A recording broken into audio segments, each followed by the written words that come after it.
All right, welcome back to the podcast. I'm your host, Marc Ebinger, the owner of Crükus Virtual Staffing, a company that recruits and staffs overseas administrative assistants for small to medium-sized businesses. In studio with us today is Andrea Garza, owner of San Antonio Quick Dry Total Cleaning, a 5-star rated company that offers a variety of cleaning services, including carpets, upholstery, air ducts, tile and grout, dryer vents, mattresses, and wood floors. Is there anything I missed that you guys cleaned that's not on that list? A few things, but that's right here. Is that better? Yeah. Just a couple of things, but no, that's basically laminate flooring as well. Okay. And fabric panels. Oh, really? Office dividers and anything with fabric. Huh. So you could clean these in here in the studio? Yes. Do they look like they need it? No, they look good. Okay, they look good right now. Good. All right. So I'm excited to have you here. You're obviously a great person. You have a great company. How long have you been in business? This is our 3rd year. Okay. And what made you start the business? What was the inspiration there? So before this business, my husband and I actually had an escape room. And of course, COVID happened, got shut down. The venue got sold. So we had to leave. And then we were thinking, okay, what else can we do that's not going to get shut down? That's a need. Everybody needs it, right? And cleaning came to mind. It's something that whether you want it or not, you need it. And back then we were not sure what was going to happen with businesses. So we just knew we couldn't get shut down. So. But you wanted to be an entrepreneur. You wanted to own your own business. Yes, absolutely. We've always had that entrepreneurial mindset. We also had a staffing agency in the past for grassroots marketing, experiential marketing as well. All right. And what's your husband doing with Quick Dry now? Is he helping you or is right he doing something now, else? He supports me. Yeah? No, he has his own job. He's got a full-time job. It's basically me. I'm running everything behind the scenes with the help, of course, of my virtual assistant. Yeah, that's a great segue. So, all right. So I know you've been hearing me talk about virtual assistants for a while, right, before you finally pulled the trigger. But what motivated you to actually go ahead and say, you know what, I need to bring a virtual assistant into my business? Well, a few things. First of all, I am a mom of 2 toddlers, I guess. Well, a 4-year-old and a 2-year-old. So my hands are full. I was getting busier and busier, and I want to dedicate that quality time to my kids. But I also need time to run the business. So I do have a few days that I exclusively dedicate to work, and then the rest, right, family stuff, to be with the girls. So obviously got to the point where I was thinking, okay, I need to spend quality time. I don't want to be with them and having to walk away and answer the phone or answer an email. I want to disconnect a little bit. So the idea kept coming up for help, right? I needed extra help. And of course, when I met you, I was like, maybe that's the answer, a virtual assistant. And the fact that it's outside of the United States, obviously it's very cost effective because right now, as a smaller company, local company, it's not feasible for me to pay a full-time employee here, not yet. We're not there yet. And obviously I knew you had quality staff, your screening process, high quality. So you guys do the legwork. And obviously I know you, I trust you, I see you every week. So I know your work ethic. So I was like, this is the right thing to do. So let's talk about tasks that you're having your virtual assistant do for you now. So what, and as time goes on, we typically layer on additional tasks. I do that all the time with, my folks, just making sure that as my needs change, that we, change the tasks. But what kind of tasks do you have your virtual assistant doing for your business now? Mainly answering the phones. That's something that I told her from the very beginning. I need you. I please take it. Like, answer the phone. So she does the customer facing over the phone, right? That first person answering the phone is very important. Giving information, pricing, scheduling appointments. She does a little bit of email management as well, obviously. Very heavy on social media management. I don't have her create content for it.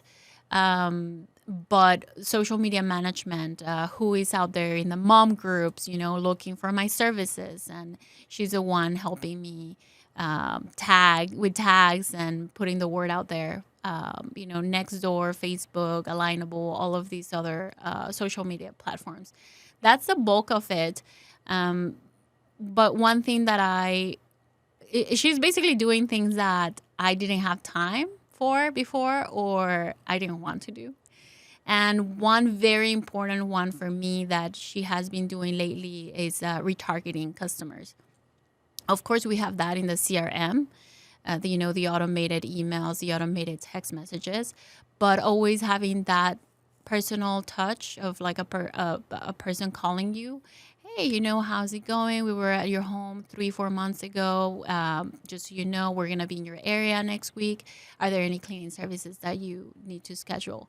And that already, has paid already, the business that she has brought on board Has paid for herself. Yes. That's like when I am talking to potential clients, right, for my staffing services, I tell them, look, that was the first thing I did because I had to prove to my wife that this was going to be effective, right? So I assigned her to tasks that were revenue generating, and I 3x'd her salary in the first month. Mm-hmm. So it's like, if you can do that and you're tracking it, then it's like, it's a no-brainer, right? And then it's like, what else can they do kind of a thing? Exactly. But you mentioned that she's handling phones and stuff, and a lot of folks, one of their first questions is, how's their English? You know what I mean? Is it going to be a turnoff, like they're calling India or something like that, and they can't understand anything? But how did you approach that? Because that had to have been a concern for you. So something that I really like that Crükus Virtual Staffing does is you send us the voice samples, and I love that. The other aspect of it is that we're in San Antonio, so 80% of people speak Spanish or more, and my virtual assistant is from Mexico, so the accent is very similar. That's no problem, but she speaks English great. I mean, you guys do a fantastic job just screening qualified professionals. These are not people that do this on the side or just a couple of hours a week. These are actual professional virtual assistants. So it was never really a concern. And again, even when customers call, you might as well be talking to someone from San Antonio. Yeah, I agree. So kind of go through real quick what you liked about the Crükus hiring process. Well, the voice recordings were very helpful. The fact it was very easy, it was fast, it was simple, it wasn't complicated. The communication that your staff had was incredible. Just gathering the scope of work, what I needed. Right from the very beginning, like what do you want your virtual assistant to do? And then pairing that person. The DISC assessment was awesome. And just to kind of like see those results was also very helpful for me. So yeah, everything. How's the onboarding part of it? So there's a point at which my staff is now, okay, here's your person. How did that go for you? For me, it went well. I feel like every business owner needs to understand that you are going to need to set time aside to train this person. Just because Crükus Virtual Staffing got you a person doesn't mean that they know everything. They need to understand how you work, your business. Train them. They're going to be part of your team. So just take that extra time.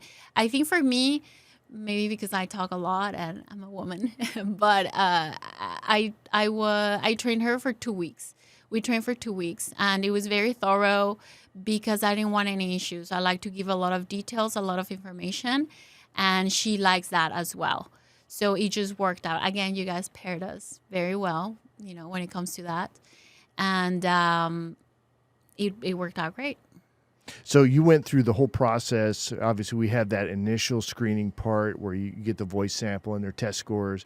And then there's an interview that my team does with those folks. And again, you're watching how they respond and how they communicate and those kinds of things. And then you end up where you select the people you want to interview at the end, and then you pull you pull the trigger, I guess, or make your decision then.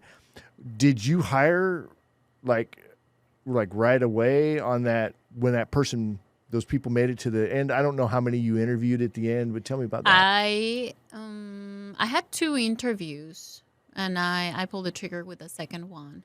There were several factors that I was like, I feel pretty confident with her. The first one was great, don't get me wrong, but I didn't want to rush in. So I was like, let me wait, let me see what else we can get. And the second one was the winner. I actually had somebody else in the group hired 2 from. It's like sometimes it's hard to choose, and you're like, well, what if I just hire both or whatever, But you can use them for different things. So yeah, but okay, cool. So, would you recommend Crükus Virtual Staffing to other people? Oh yes, I already do. I'm very active on social media, and whenever I see those little red flags, of people maybe being too busy or burdened, or I'm like, you need a virtual assistant. And I'll, drop your name, drop your information. And I always offer, of course, do you want me to do a group text intro? So yeah, of course, I talk to them. I'm very involved with blue collar business owners as well. And if they are like me, I know how it is. You never have time. You're always running. You're multitasking a million things. And I always tell them, like, have you considered a virtual assistant? And most of them say no. I think it's a little bit of lack of education. So we have to do a lot of education. And then I explain, like, hey, this is how you can use them. Don't feel like there's a little bit of hesitation sometimes, but I think it's just lack of information. I agree 100%. All right. Anything else you wanted to add in there? No. Everything is going great. I mean, thank you for giving me my time back. Hey, you're welcome. I know what that feels like. I know what it feels like to be overwhelmed. And then even when you get your time back and you're able to actually work on the business a little bit more, then you start to find more things that, a virtual assistant can help with. And that's how I went from 1 to 5. It's like, I've got 5 VAs that work for me to handle different aspects of my company and help me grow on a regular basis. I think that as a business owner, bringing a virtual assistant, you have to change your mindset, and you don't think about, oh, I'm bringing a virtual assistant, I'm losing X amount of money every month. No, change your mindset and think, okay, how can I monetize this? Right? This is my chance to focus on other aspects of my business to make more revenue. And I've even told my virtual assistant, hey, you're here. We're a team, but you're here to help me generate revenue. Like, let's work together, but that's the goal. Yeah, and you're already, by them reaching out to previous customers and looking for additional sales opportunities, that's like, I've told people I don't know how many times that they should be doing that. It's like, when's the last time you called your customer base and said, hey, we're just following up, make sure you're happy with the service, and by the way, we're offering a special on whatever. Exactly. So much business left on the table. Yes. So right now we're trying to figure out numbers, how many phone calls do we have to make in order to get these many appointments. So we're working on that, but I'm not complaining about the results. Love it. Well, Andrea, thank you very much for coming in. I appreciate you coming in and chatting with me. Thank you. Thank you so much. Great job. This is your first sit down like this? Yeah. No. Okay. Yeah. Where else have you done a podcast? With Frank Integrity.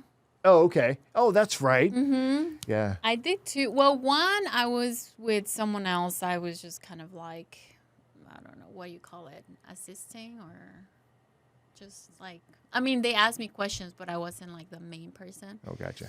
And then the second one, I actually did like an interview. Well, you did a great job. Thank you. I always get nervous with these things. All right. As we wrap up the show, a quick reminder to check out our latest podcast and catch video version of the show anytime by visiting our website at Crükus.com. That's CRUKUS.com. You guys have a great week. We'll see you on the next one.